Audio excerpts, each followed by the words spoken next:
நீங்கள் பார்த்து கொண்டிருப்பது உங்கள் ரேமா டிவி. இது சத்தியத்திற்கு சாட்சி. இயேசு கிறிஸ்து சிலுவை பாதையிலே அவர் கடந்து வரும் பொழுது அவருக்கு வந்த பாடுகள் 2 விதமான பாடுகள், அதே போன்ற பாடுகள் தான் நமக்கும் உண்டு என்று சொல்லி நாம் தியானித்து வருகிறோம்.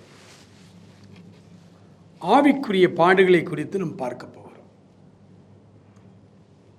இயேசு கிறிஸ்து பிதாவின் சித்தத்தை செய்யும்படி இந்த பூமிக்கு அவர் அனுப்பப்பட்டார். அவருடைய ஆவிக்குரிய ஊழியம், அதில் ஏராளமான பாடுகள். இந்த பாடுகளை நாம் சரியாய் விளங்கி கொண்டு வாழும் பொழுதுதான் கிறிஸ்தவ வாழ்க்கையில் இந்த பாடுகளை கடந்து நாம் வர முடியும். ஆண்டவருக்கு இருந்த பாடுகள், ஆவிக்குரிய பாடுகள் தான் நமக்கும் உண்டு. அவருக்கு இருந்த ஆவிக்குரிய பாடுகளிலே முதல் பாடு, அவரை சுற்றி இருந்தவர்கள் அவரை சரியாய் விளங்கி கொள்ளவில்லை. குருடன் யானையை தடவி பார்த்தது போல ஆளாளுக்கு ஒரு கருத்து வைத்திருந்தார்கள். இயேசு கிறிஸ்து அற்புதம் செய்கிறார். 5000 பேருக்கும் அதிகமான பேருக்கு அப்பத்தையும் மீனையும் அவர் கொடுக்கிறார், உணவு கொடுக்கிறார். மீதி உணவை சேகரித்து வையுங்கள் என்று சொன்னார். அந்த அற்புதம் முடிந்த பிறகு படகுகளே சீசர்களோடு இயேசுநாதர் வரும்பொழுது பரிசேயர் சதுசேயர் என்பவருடைய புளித்த மாவுக்கு கவனமாயிருங்கள் என்று அவர் சொன்ன பொழுது சீசர்கள் தங்களுக்குள்ளே சொல்லி கொண்டார்கள், அப்பத்தை எடுத்து வரல பார்த்தீங்களா, அதை குத்தி காட்டுறாரு. நாங்கள் அவர் சொன்னது பரிசேயர் சதுசேயர் என்பவருடைய போதனைகளுக்கு. அவருடைய போதனை புளித்த மாவு மாதிரி. அதற்கு எச்சரிக்கையாக இருங்கள்னு சொன்னால் இவங்க வேற ஒரு காரியத்தை நினைக்க. இதுதான் ஆவிக்குரிய பாடுகள். நம்ம கூட இருக்கிறவங்க அண்டர்ஸ்டாண்டிங்கில் கம்மியாக இருப்பாங்க. அவர்களே நம்மை குறித்து தவறாய் பேசுவார்கள். கொஞ்ச நாள் நல்லா இருப்பாங்க, அதன் பிறகு அவர்கள் வேற மாதிரி சிந்திக்க ஆரம்பிப்பார்கள். இயேசுநாதரோடு கூட இருந்த சீஷர்கள் எல்லாரும் அப்படித்தான். 70 பேர் இருந்தாங்க. ஆண்டவர் இந்த 70 பேருக்கும் சகல வியாதிகளையும் சகல நோய்களையும் சகல பிசாசுகளையும் துரத்தக்கூடிய அதிகாரத்தை கொடுத்துருந்தார். இந்த 70 பேர் 2 பேராக கிராமூலியம் போவாங்க. அற்புதம் நடக்கும். மகிழ்ச்சியாக திரும்பி வருவாங்க. எசப்பா, உங்கள் பேரை சொல்லி ஜெபிக்கிறோம், பேய்கள் ஓடுது, நோய்கள் பறந்தோடுது அப்படின்னு சொன்னாங்க. மகிழ்ச்சியான காரியமாய் ஊழியத்தில் இருந்தாங்க. ஒரு நாள் ஆண்டவர் சொன்னார், ஆவிக்குரிய உணவை குறித்து பேசினார். நானே வானத்திலிருந்து இறங்கி வந்த ஜீவ அப்பம் நானே, என்னை புசிக்கிறவன் ஒரு காலம் மரணமடைவதில்லை என்று சொன்ன பொழுது அந்த 70 பேருக்கு அது புரியலை, அதை தாங்கிக் கொள்ள முடியல, பின்வாங்கி போனார்கள். ஆண்டவரை விட்டுவிட்டே போய்விட்டார்கள். ஆவிக்குரிய பாடுகள் நம்மோடு ஊழியத்தில் கூட இருக்கிறவங்க பல நேரங்களில் நம்முடைய முதுகில் குத்திட்டு போயிடுவாங்க. அந்த பாடுகள் இயேசுநாதரை சுற்றி இருந்தது. இன்னைக்கு ராத்திரிக்கு நீ என்னை மறுதலிப்பாயினார். அவர் வீராவேசம் பேசினார், மரித்தாலும் மறுதலிப்பேனோ அப்படின்னாரு. ஆண்டவருடைய உள்ளத்தில் இருந்த பாடுகள். ஒரு வசனத்தை உங்களுக்காக நான் வாசிக்கிறேன். மத்தேயு எழுதின சுவிசேஷம் 26ஆம் அதிகாரத்திலே 38வது வசனத்தை நான் உங்களுக்காக வாசிக்கிறேன். அப்பொழுது இயேசு, என் ஆத்துமா மரணத்திற்கு ஏதுவான துக்கம் கொண்டிருக்கிறது, நீங்கள் இங்கே தங்கி என்னோடே கூட விழித்திருங்கள் என்று சொல்லி, என் ஆன்மா, என் உள்ளம் மரணத்திற்கு ஏதுவான துக்கம் கொண்டிருக்கிறது. அந்த துக்கத்தை சொல்லி மாளார். பேதுரு, யாக்கோபு, யோவான் 3 பேரை மாத்திரம் தனியே அழைத்து கொண்டு போய் தன்னுடைய ஆவிக்குரிய பாடுகளை வெளிப்படுத்துகிறார். என் ஆன்மா மரணத்திற்கு எதுவான துக்கம் கொண்டிருக்கிறது. சற்று அப்புறம் தள்ளி போய் முகங்குப்புற விழுந்து அழுகிறார். பாடுகளின் வழி. ஊழியத்தில் பல நேரங்களிலே குடும்ப வாழ்விலும், கிறிஸ்தவ குடும்ப வாழ்வு என்பதுமே ஒரு ஊழியம்தான். குடும்ப வாழ்விலும் பல நேரங்களிலே குடும்ப தலைவர் மனைவியிடம் சொல்ல முடியாது, பிள்ளைகளிடத்திலே ஷேர் பண்ண முடியாது, அப்படியே தனிமையிலே கண்ணீர் வடித்து, ஆண்டவரே நான் உமக்கு உண்மையாய் உத்தமமாய் வேலை செய்து கொண்டிருக்கேன், ஏன் எனக்கு இந்த பாடு? பல வருடங்களுக்கு முன்பு திடீரென்று எனக்கு பெங்களூரிலிருந்து ஒரு ஊழிய அழைப்பு வந்தது. எனக்கு தெரிந்த ஒரு சகோதரர், அண்ணன், அங்கே ஒரு திருச்சபை வைத்து இண்டிபெண்டாக நடத்தி கொண்டிருக்கிறார், கோரமங்கலாவிலே, பெங்களூரில். அண்ணன் சொன்னார்கள், யங்ஸ்டர்ஸ், யங் கப்பிள்ஸ் நிறைய பேர் இருக்கிறாங்க, அவர்களெல்லாம் கன்னடத்துக்காரர்கள், தமிழர்கள் அல்ல, அவர்களுக்கு கொஞ்சம் சத்தியத்தை சொல்ல வேண்டும், நீங்கள் ஒரு ரிட்ரீட் வைத்திருக்கிற அந்த ரிட்ரீட்டுக்கு வாருங்கள் என்று சொன்னார். சனிக்கிழமை ரிட்ரீட், ஞாயிற்றுக்கிழமை ஆராதனையிலே செய்து கொடுத்து விட்டு, ஞாயிற்றுக்கிழமை சாயங்காலத்தில் இரவு நாங்கள் அங்கிருந்து புறப்பட்டு திங்கள் காலையிலே பாளையங்கோட்டை வர வேண்டும். நான் அப்பொழுது பாளையங்கோட்டையில் பேட்டை அரசு மேல்நிலைப் பள்ளியிலே நான் வேலை பார்த்து கொண்டிருக்கிறேன். என்னுடைய மனைவி ராமநாதபுரம் மாவட்டத்திலே வேலை பார்த்து கொண்டிருக்கிறார். பிள்ளைகள் பாளையங்கோட்டையிலே படிக்கிறார்கள். அந்த சூழ்நிலையிலே காலையிலே நாங்கள் திங்கட்கிழமை காலையில் வீட்டுக்கு வந்தால் தான் அவர்களை வேலைகளுக்கு அனுப்ப முடியும்.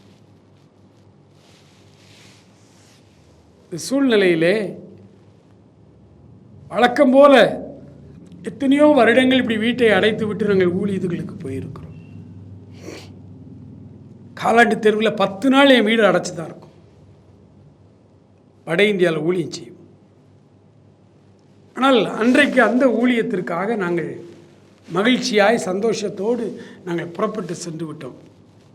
வெள்ளிக்கிழமை மாலையில் வீட்டை பூட்டிவிட்டு இரவு பஸ்ஸில் நாங்கள் பெங்களூர் செல்லுகிறோம். சனிக்கிழமை மகிமையாக இருந்தது ஊழியம். பல இளம் தம்பதிகள் ஆண்டவரை ஏற்றுக்கொண்டார்கள், ஆண்டவருடைய வசனத்திற்கு தங்களை அர்ப்பணித்தார்கள். நல்ல ஆவிக்குரிய விளைவு, மாற்றம் உண்டானது. இரவு கூட்டம், காலையில் ஆராதனை எல்லாம் முடித்துவிட்டு சாயங்காலம் அங்கிருந்து பஸ் ஏறி காலையிலே நாங்கள் வீட்டுக்கு வருகிறோம். வந்தால் வீடு உடைந்து, திருடர்களால் உடைக்கப்பட்டு, முன்வாசல் பின்வாசல் எல்லாம் உடைத்து, பீரோவை எல்லாம் உடைத்து, நகைகளை எல்லாம், இருந்த விலை உயர்ந்த எல்லா பொருட்கள், புதிதாய் வாங்கியிருந்த என்னுடைய ஆக்டிவா எல்லாம் கொள்ளையடித்து போய்விட்டார்கள். வீடு பூரா திறந்து கிடக்கிறது. நகைகள் இல்லை, கொஞ்ச நகை தான், நகைகள் இல்லை. வீட்டில் இருந்த கம்ப்யூட்டர், லேப்டாப்பு எல்லாவற்றையும் தூக்கி கொண்டு போயிட்டார்.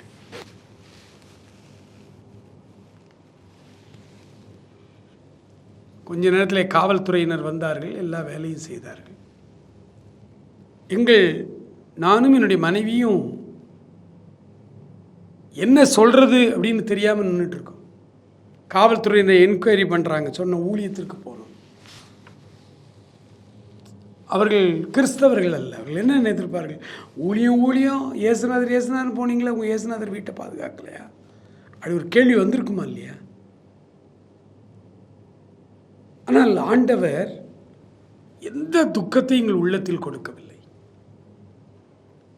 கொஞ்ச நேரத்தில் அந்த காவல்துறையினர் அங்கங்கே எல்லாம் செக் பண்ணி, ரேகையெல்லாம், எல்லா கைரேகை நிபுணர்கள் வந்து விட்டார்கள், ஃபாரன்சிக் டிபார்ட்மெண்ட்லேருந்து வந்துட்டாங்க. எல்லாருக்கும் என்னுடைய மனைவி டீ போட்டு கொடுத்தார். அந்த இன்ஸ்பெக்டர் ஆச்சரியப்பட்டார். அவர் சொன்னார், எப்படிங்க சந்தோஷமாக அப்படி இருக்க முடியுது உங்களால்? எத்தனை வீடுகள் பாளையங்கோட்டையில் இது மாதிரி திருடு போயிருக்கிறாங்க, போவோம், அழுவாங்க, ஓன்னு அழுவாங்க. ஆனால் நீங்கள் கணவனும் மனைவியும் கொஞ்சம் கூட துக்கமாக இல்லாமல் எப்படி உங்களால் இப்படி மகிழ்ச்சி? அதுதான் சாட்சி உள்ள வாழ்வு. ஆவிக்குரிய பாடுகள், இதற்கு விளக்கம் சொல்ல முடியாது. கடவுளே இல்லை என்கிற கட்சிக்காரர்கள் இந்த சம்பவத்தை பார்த்து என்ன சொல்லுவாங்க?